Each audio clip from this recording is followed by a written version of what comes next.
కీర్తనలు 118, 9, 10 వచనాలు. 118 అధ్యాయము 9, 10 వచనాలు.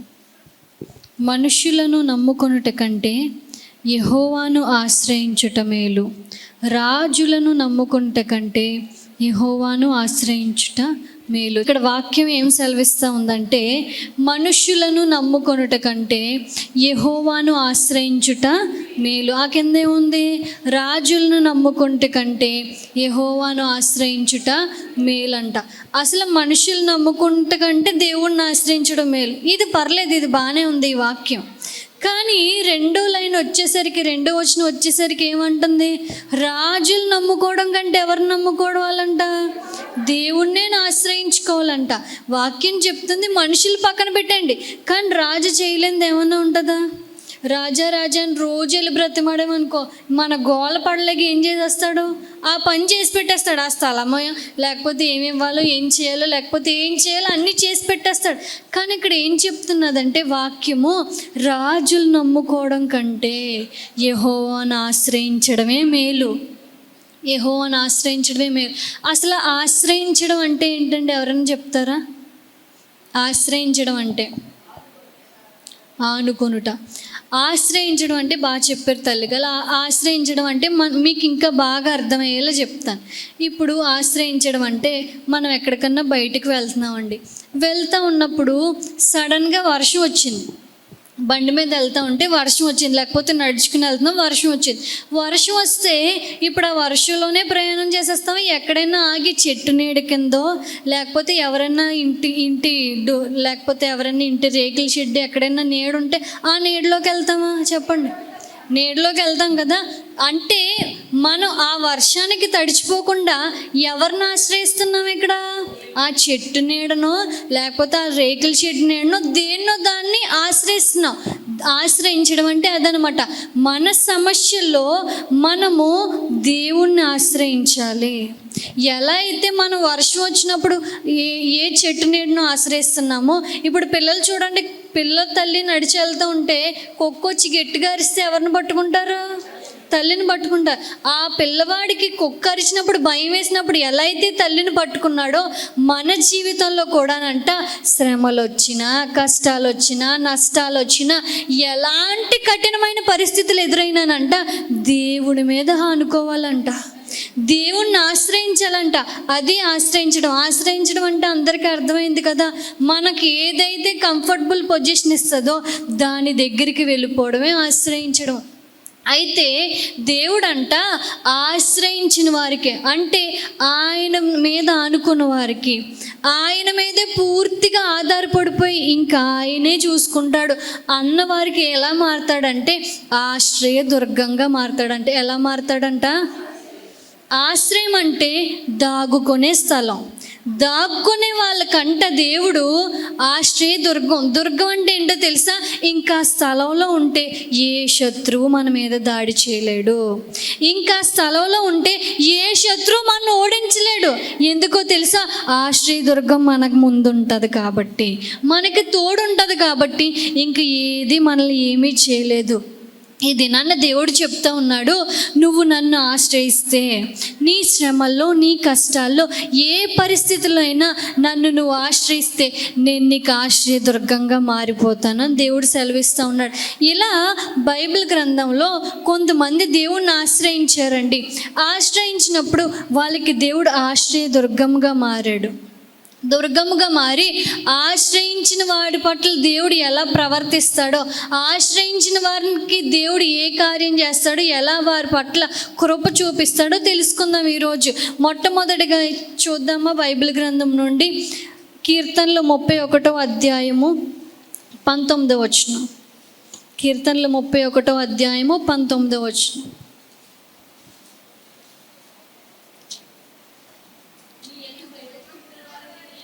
నీ యందు భయభక్తులు గల వారి నిమిత్తము నీవు దాచి ఉంచిన మేలు ఎంతో గొప్పది.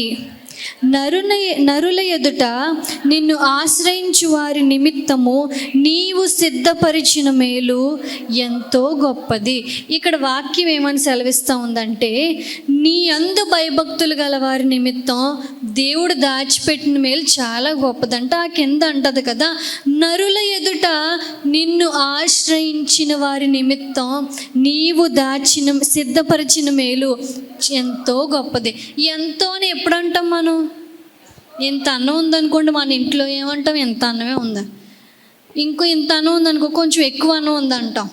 ఎక్కువ అన్నం ఉంటే ఏమంటాం? చాలా ఉంది అక్కడ, చాలా అన్నం ఉంది, చాలా ఆనందం ఉంది, లేకపోతే చాలా స్టాక్ ఉంది అక్కడ అంటాం. ఇక్కడ దేవుడు అంటున్నాడు కదా, నరుల ఎదుట అంటే చాలామంది సమస్యల్లో ఉన్నప్పుడు సలహాలు ఇస్తారు. కొంతమంది ఏమన్నా తెలుసా, ఇంకా పెళ్ళి అవ్వట్లేదు కదా, మ్యారేజ్ చేసే, లేకపోతే ఇలా అయితే నీ మాట వినట్లేదు కదా, పెడతారు కదండి మంత్రం, చేతబడులు అవి పెడతారు కదా, వాళ్ళ దగ్గరికి వెళ్ళి ఏదోలా చేసి నీ మాటని ఇలా చేసేస్తారు.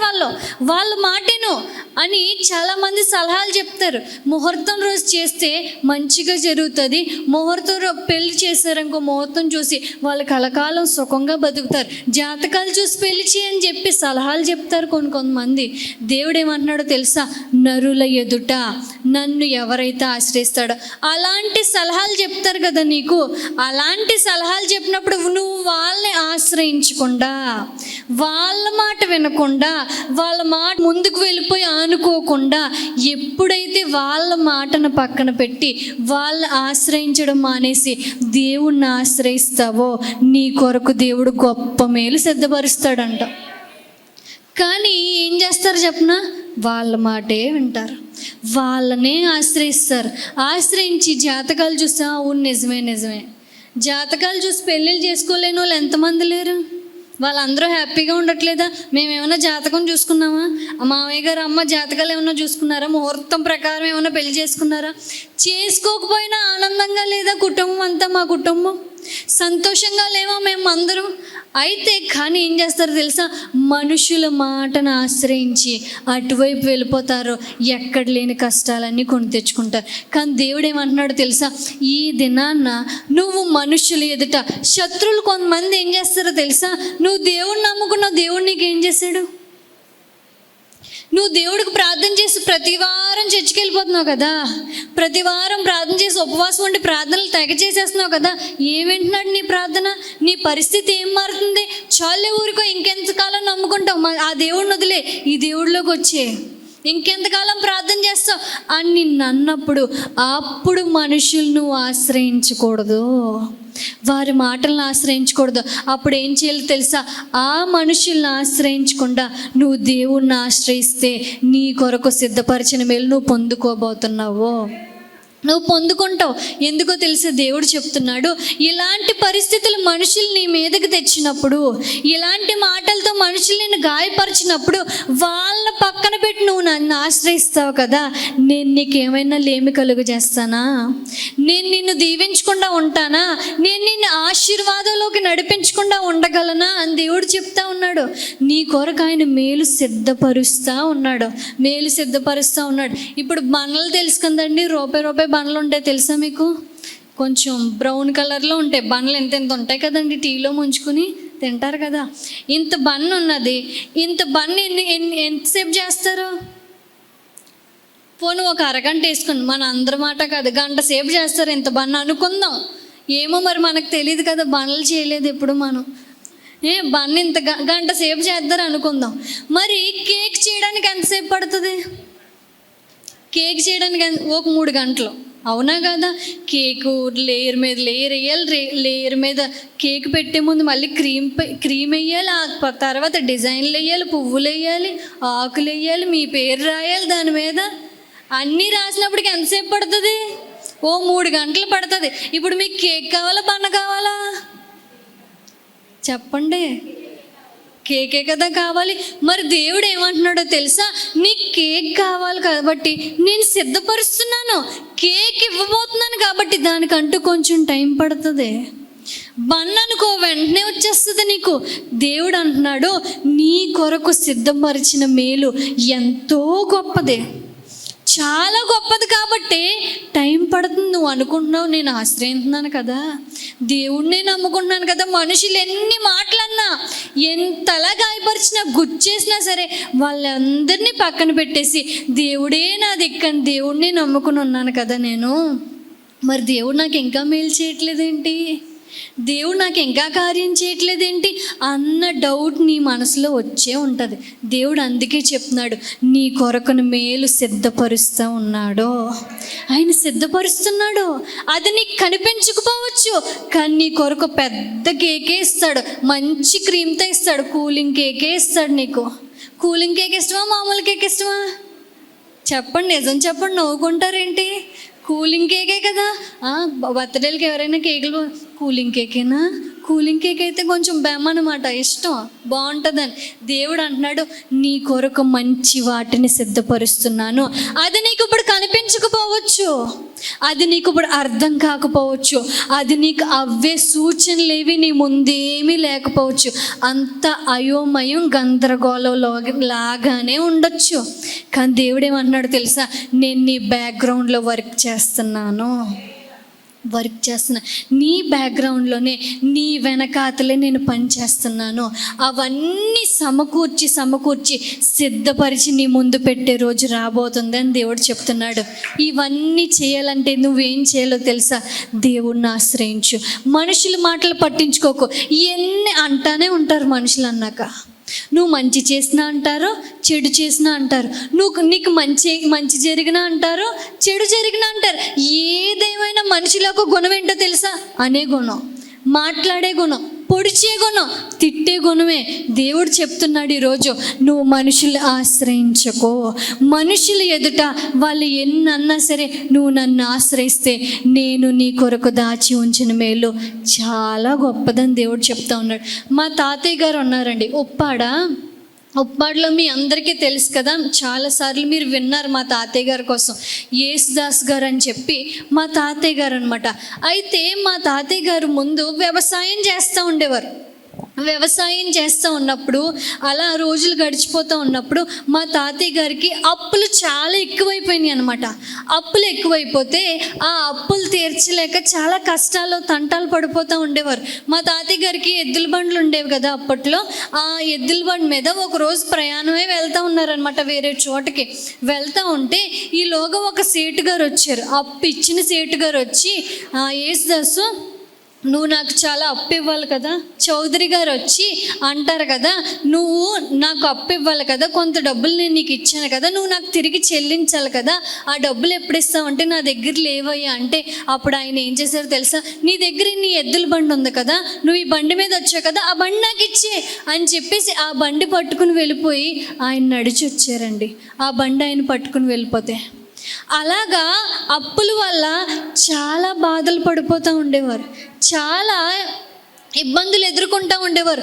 అలా ఒకరోజు బాధపడిపోయి ఇంక చచ్చిపోదాం అనుకునేసరికి, చచ్చిపోదాం, ఇవన్నీ నేను చేయలేను, నేను తీర్చలేను, నా వల్ల కాదని చెప్పి చచ్చిపోదాం అనుకుని ఒకరోజు వెళ్ళేసరికి ఒక స్వరం ఆయనకు వినబడ్డదేమోనో తెలిసే, యేసుదాసు నువ్వు నాకు కావాలి, నేను నిన్ను గొప్ప సేవకునిగా చేసుకోబోతా ఉన్నాను, నువ్వు ఉప్పాడనే ఒక గ్రామం ఉంది, ఆ గ్రామానికి వెళ్ళి నా సువార్తను ప్రకటించు, నా రక్షణ సువార్తను వాళ్ళందరికీ అందించు, నేను ఎవరో వాళ్ళకి తెలీదు, నా పేరేంటో వాళ్ళకి తెలియదు అని చెప్పి మా తాతయ్య గారితో దేవుని స్వరం ఒక గొప్ప వెలుగు తాకి మాట్లాడినప్పుడు మా తాతయ్య గారు అనుకున్నారు ఇదేంటి అని చెప్పి.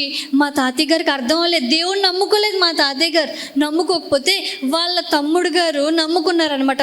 వాళ్ళ బ్రదర్ నమ్ముకుంటే ఆ బ్రదర్కి వెళ్ళి చెప్తే ఏమన్నారంటే, యేసుదాసు నీతో దేవుడు మాట్లాడాడురా, నిన్ను దేవుడు గొప్ప సేవకునిగా వాడుకుంటాడు, ఉప్పాడనే గ్రామానికి వెళ్ళి నువ్వు సేవ చేయాలని చెప్పినప్పుడు ఉప్పాడు ఎక్కడ ఉంటుందో తెలీదు.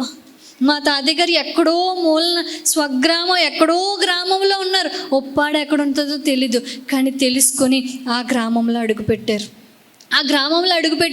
దేవుణ్ణి ఆశ్రయించారు, దేవుణ్ణి నమ్ముకున్నాక ఏమైనా సుఖం పడ్డారా అంటే సుఖపడలేదు. నమ్ముకున్నాక వెంటనే కష్టాలు తీరిపోయినాయి అంటే కష్టాలు తీరిపోలేదు. ఏమైందంటే పిల్లలు పుట్టారు. ఒక పిల్లవాడైతే పాలు లేక చనిపోయాడండి. మా తాతయ్య గారు వాళ్ళ భార్యకి పాలు లేక చనిపోయారు పిల్లవాడు ఒక పిల్లవాడు. ఇంకా అలా చాలా శ్రమలు ఎదుర్కొంటూ ఉండేవారు అద్దింట్లో ఉంటూ. ఒక ఆయన ఈయన సువార్త ప్రకటిస్తే ఒక ఆయన దేవుణ్ణి నమ్ముకొని వాళ్ళు అరిగిచ్చారనమాట పెట్టుకోవడానికి, చర్చి పెట్టుకోవడానికి. చర్చి పెడతా ఉంటే మొత్తం ఊరు వాళ్ళందరూ వచ్చేసి ఈయన్ని తిట్టడం, లేకపోతే చర్చి ఇక్కడ పెట్టొద్దని చెప్పి ఊరంతా కలిపి వచ్చేసి ఈయన్ని మీద నిందలు మోపడం మొదలుపెట్టారు. అయినా సరే దేవుణ్ణి ఏమాత్రం వదలలేదు. అయినా సరే అలా ప్రకటిస్తానే ఉండేవారు. ఆ ఊర్లో ఒక సినిమా హాల్ ఉండేదన్నమాట అప్పట్లో. ఆ సినిమా హాల్ ఏంటంటే, ఆ సినిమా హాల్లో సినిమాలు చూడడానికి వెళ్తారు కదండి, సినిమా హాల్కి టికెట్లు తీసుకుని వెళ్ళిన వాళ్ళందరూ ఏదో ఒక రోగం చేత, లేకపోతే ఎవరో ఒకరు చచ్చిపోవడం, ఎవరో ఒకరికి దెయ్యం పట్టేయడం, ఆ సినిమా హాల్కి వెళ్ళిన వాళ్ళకి ఏమీ బాగుండేది కాదనమాట. ఏదో ఒక భయంకరమైన పరిస్థితి ఎదురవుతూ ఉండేది. ఏంటని చూస్తే ఆ సినిమా హాల్ నిండా దెయ్యాలు ఉండేవి, భయంకరమైన దెయ్యాలు ఉంటే ఈ సినిమా హాల్ ఓనర్ ఏం చేశారంటే, ఈయన పాస్టర్ గారు కదా, మా తాతయ్య గారు యేసుదాస్ గారు పాస్టర్ గారు కదా, ఈయన దగ్గరికి వచ్చి ఏం చేశారంటే, పాస్టర్ గారు అండి, నా సినిమా హాల్ని మీకు ఇచ్చేస్తాను. ఏమంటున్నారు? నా సినిమా హాల్ అంతా మీకు ఇచ్చేస్తాను, మీరు దాన్ని తీసేసుకోండి, కొనుక్కోండి, నాకు వద్దు, ఇంకా మీరు ఎంత ఇస్తారో ఇవ్వండి, కానీ నా సినిమా హాల్ మాత్రం మీరు కొనేసుకోండి అని చెప్తే మా తాతయ్య అన్నారు, బాబు నాకు అద్దె కట్టుకోవడానికే డబ్బులు లేవు, నాకు తినడానికే డబ్బులు లేవు, నాకు రోజు బ్రతకడానికి డబ్బులు ఉండట్లేదు, ఇంక నీ సినిమా హాల్ నేనేం కొనుక్కోగలను అంటే ఆయన ఏమన్నారు తెలుసా, మీరు నాకు డబ్బులు ఇప్పుడప్పుడే ఏమి ఇవ్వద్దు, కానీ మీ పేరు మీద రాయించేసుకోండి, మీ దగ్గర డబ్బులు ఉన్నప్పుడు తిరిగి నాకు ఇవ్వండి అన్నారు. మా తాతయ్య గారు ఏం చేశారంటే రాయించేసుకున్నారు. రాయడం అయిపోయిన తర్వాత మా తాతయ్య గారు ప్రార్థన చేయడం మొదలుపెట్టారు. ఆ సినిమా హాల్లో ప్రార్థన చేస్తూ ఉంటే ఒక 2 రోజులు దెయ్యం అంతా ఈయన్ని చాలా విపరీతంగా టార్చర్ పెట్టేసినాయి. నువ్వు ఇక్కడ ఉండడానికి వీల్లేదు, నువ్వు ఇక్కడ ఉంటే ఊరంతా మార్చేస్తావు, నువ్వు ఇక్కడ ఈ స్థలంలోకి రావడానికి వీళ్ళు, తిరిగి వెళ్ళిపో, మీ గ్రామానికి వెళ్ళిపో అని చెప్పి భయంకరంగా వేధిస్తూ ఉన్నప్పుడు మా తాతయ్య గారిని దేవుడిని ఆశ్రయించి మా తాతయ్య గారు ప్రార్థన చేయడం మొదలుపెట్టారు. ప్రార్థన చేయగా దయ్యం ఏమందో తెలుసా, బాబోయ్ నువ్వు మామూలుడు కాదు, నువ్వు ఆశ్రయించిన దేవుడు అంతకంటే మామూలుడు కాదు, నువ్వు నీ దేవుడు చాలా గొప్పడు, మీరే ఉండండి ఈ స్థలంలో అని చెప్పి ఆ రోజు ఆ సినిమా హాల్ నుండి ఆ దెయ్యాలు విడిచిపెట్టి వెళ్ళిపోయాయి. అప్పటి నుంచి ఆ సినిమా హాల్లో మా తాతయ్య గారు ప్రార్థన పెట్టడం ప్రారంభించారు, మందిరం ప్రారంభించారు. అలా మందిరం పెట్టగా ఏమైందో తెలుసా, అక్కడ ఉన్నవారు అందరూ మారుతూ ఉండేవారు. అక్కడ చేపలు పట్టుకునేవారు అనమాట, అందరూ బోట్ల మీద వేటకు వెళ్ళేవారు, వాళ్ళ వృత్తి. అయితే చేపలు పట్టుకోవడానికి వెళ్ళినప్పుడు ఈ చర్చి దగ్గరికి వచ్చి మాకు ఏం చేపలు పడట్లేదు అయ్యా అని చెప్పి మా తాతయ్య గారికి చెప్తే మా తాతయ్య గారు ఏమన్నారు తెలుసా, వెళ్ళి చర్చిలోకి వెళ్ళి ప్రార్థన చేసుకోని అనేవారు. వెళ్ళి చర్చిలోకి వెళ్ళి ప్రార్థన చేసుకుని వేటకి వెళ్ళేవారు. సమృద్ధి అయిన చేపలతో దేవుడు దీవించేస్తూ ఉండేవారు. వీళ్ళని చూసి పక్క వాళ్ళు చర్చికి వచ్చేవారు, లేక రోగాలతో ఉన్నవారు వచ్చేవారు, చనిపోయిన వాళ్ళు సహితం బ్రతికి తిరిగి వెళ్ళేవారు. అలాగా ఆ ఊరంతా దేవుణ్ణి నమ్మేసుకుంది. ఇప్పుడు ఆ ఊర్లో చాలా చర్చిలు ఉన్నాయండి, చాలా చర్చిలు. వాళ్ళందరినీ ఎవరు రక్షించారో తెలుసా, ఈ మా తాతయ్య గారు యేసుదాస్ అయ్య గారే రక్షించారు. ఎందుకో తెలుసా, మనుషుల ఎదుట దేవుణ్ణి ఆశ్రయించారు కాబట్టి. ఇప్పుడు ఏమైందో తెలుసా, చాలా పెద్ద మందిరం, ఆ జిల్లాకే చాలా గొప్ప మందిరం కట్టారు. అక్కడ ఎంతమంది పడతారంటే ఇంచుమించు ఒక 10,000 మంది దాకా పట్టే మందిరాన్ని కట్టారు. ఇరుస్మండ్లో ఉంటుంది కదండి, బాల్కనీ ఉండి చాలా గొప్ప మందిరం కట్టబడింది ఆ స్థలంలో. ఎందుకో తెలుసా, మనుషుల్ని ఆశ్రయించలేదు, నాకు కష్టాలు తీరలేదు అని చెప్పి దేవుణ్ణి నమ్ముకోవడం అంతకంటే మానేయలేదు. కష్టాలు తీరకపోయినా కష్టాలతోనే దేవుడి కోసం బ్రతికారు. ఇప్పుడు దేవుడు గొప్ప మందిరం కట్టించి ఆ ఊరంతా మారడానికి, ఆ ఊరే దేవుడిని నమ్ముకోవడానికి, దేవుడి పేరేంటో తెలుసుకోవడానికి ఈయన కారణంగా దేవుడిని నిలబెట్టుకున్నాడు. ఈయన కొరకు సిద్ధపరిచిన మేలు ఎంత గొప్పది. ఇప్పుడు వారి పిల్లల తరాలు కూడా దేవుని సేవలో వాడబడతా ఉన్నారు. నేను కూడా ఆయన తరంలోంచి వచ్చిన దాన్నే. నన్ను కూడా దేవుడు వాడుకోవట్లేదా అంటే, దేవుణ్ణి నువ్వు ఆశ్రయిస్తే నీ కొరకు ఆయన సిద్ధపరిచిన మేలు అంత ఇంత మేలు కాదు, మామూలుగా ఉండదు, అది చాలా గొప్ప మేలు నీ కొరకు సిద్ధపరిచాడు ఆయన. కాబట్టి ఆ మేలు పొందుకోవాలంటే మనుషుల్ని కాదు, దేవుణ్ణి ఆశ్రయించు.